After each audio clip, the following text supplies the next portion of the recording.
नमस्कार दोस्तों, आज का प्रैक्टिस पेपर सेट शुरू करते हैं। पहला प्रश्न है, विस्मय स्थायी भाव किस रस में होता है। विस्मय स्थायी भाव मित्रों, हम जानते हैं अच्छी तरह से कि विस्मय स्थायी भाव अद्भुत रस में होता है। तो इसका जो है विकल्प ग जो है वह सही होगा। आ जाइए दूसरे प्रश्न में, रस सिद्धांत के आदि प्रवर्तक कौन हैं। रस सिद्धांत के आदि प्रवर्तक जो हैं मित्रों वह हैं भरत मुनि। का विकल्प जो है वह सही है। तीसरा प्रश्न है, वाक्यम रसात्मकम काव्यम किसका कथन है। वाक्यम रसात्मकम काव्यम विश्वनाथ जी का कथन है। का विकल्प सही है। चौथा प्रश्न है, छंद कितने प्रकार के होते हैं। छंद मित्रों 3 प्रकार के होते हैं। ख विकल्प सही है। इसमें है मात्रिक छंद, वार्णिक छंद और मुक्त छंद, ये 3 प्रकार हैं। 5वें प्रश्न में देखते हैं, छंद का सर्वप्रथम उल्लेख कहाँ मिलता है। छंद का सर्वप्रथम उल्लेख ऋग्वेद में मिलता है। यह आपको याद करना पड़ेगा। क विकल्प सही है।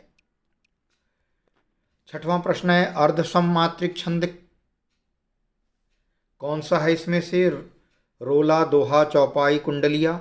तो दोहा जो है वह अर्धसममात्रिक छंद है। इसका कारण यह है कि इसके पहले और तीसरे चरण में 13-13 मात्राएं होती हैं। दूसरे और चौथे चरण में 11-11 मात्राएं होती हैं। तो इस तरह से आधा जो है समान होता है और आधा अर्ध समान होता है, इसलिए इसको अर्धसम मात्रिक छंद कहते हैं। 7वां प्रश्न आपके सामने, बिनु पद चलय सुनय बिनु काना, कर बिनु कर्म करय विधि नाना। इस चौपाई में अलंकार कौन सा है। इस चौपाई में अलंकार है विभावना। विभावना वहाँ होता है जहाँ बिना कारण के कर्म किया जाए।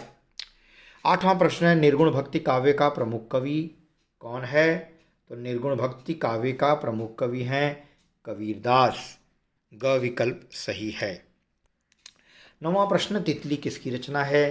तितली मित्रों जयशंकर प्रसाद की रचना है, यह आपको याद करना पड़ेगा। क विकल्प सही है। 10वां प्रश्न है, पृथ्वीराज रासो के रचनाकार हैं। पृथ्वीराज रासो के रचनाकार चंद्रवरदाई हैं। चंद्रवरदाई पृथ्वीराज चौहान के बहुत अच्छे मित्र थे और एक बहुत अच्छे कवि थे। इन्होंने पृथ्वीराज के ऊपर, पूरे उनके जीवन के ऊपर पृथ्वीराज रासो लिखा है चंद्रवरदाई ने, जो कि यह बहुत बड़ा एक ग्रंथ था। कबीरदास की भाषा थी। कबीरदास की भाषा मित्रों सदुक्कड़ी थी, क्योंकि साधु सन्यासियों की संगति का असर उनके ऊपर पड़ा था, इसलिए उनकी भाषा भी साधु सन्यासियों वाली हो गई थी, इसलिए उनकी भाषा को सदुक्कड़ी भाषा भी कहते हैं। 12वां प्रश्न है, हिंदी साहित्य के इतिहास के सर्वप्रथम लेखक का नाम है। हिंदी साहित्य के इतिहास के सर्वप्रथम लेखक का नाम जॉर्ज गियर्सन है। क विकल्प जो है सही है। ऐसे तो हिंदी साहित्य का इतिहास आचार्य रामचंद्र शुक्ल ने भी लिखा है और उनकी पुस्तक प्रमाणित है, लेकिन पहले जो लेखक थे वो जॉर्ज गियर्सन ही थे। 13वां प्रश्न है, प्रेमचंद के अधूरे उपन्यास का नाम क्या है। प्रेमचंद के अधूरे उपन्यास का नाम मंगलसूत्र है। ग विकल्प सही है। इस उपन्यास को उनके पुत्र ने पूरा किया था। 14वां प्रश्न है, अतड़ियों में बल पड़ना का अर्थ है। यह एक मुहावरा है। अतड़ियों में बल पड़ना का अर्थ होता है बहुत हंसना। 15वां प्रश्न है, तालू में जीभ न लगना, इसका अर्थ क्या होता है। यह एक मुहावरा है। इसका अर्थ होता है चुप न रहना, यानी जो व्यक्ति लगातार बोले। छछूंदर के सिर में चमेली का तेल का अर्थ है दान के लिए सुपात्र न होना, गंजे व्यक्ति के सिर पर सुगंधित तेल लगाना, या बिल्कुल अनपढ़ व्यक्ति को धन मिलना, या अयोग्य व्यक्ति को अच्छा पद मिलना। तो इसका सही है उत्तर है अयोग्य व्यक्ति को अच्छा पद मिलना। घ विकल्प सही है। 17वां प्रश्न है मित्रों, निम्नलिखित में से वाक्य के शुद्ध रूप का चयन करिए। इसमें उन्हें एक पुत्र है यह गलत है, उनको यह एक पुत्र है यह भी गलत है, उनकी एक पुत्र यह भी गलत है। सही होगा उनका एक पुत्र है। ठीक है। 18वां प्रश्न है, राम क्रिकेट खेलता है पर अच्छा नहीं।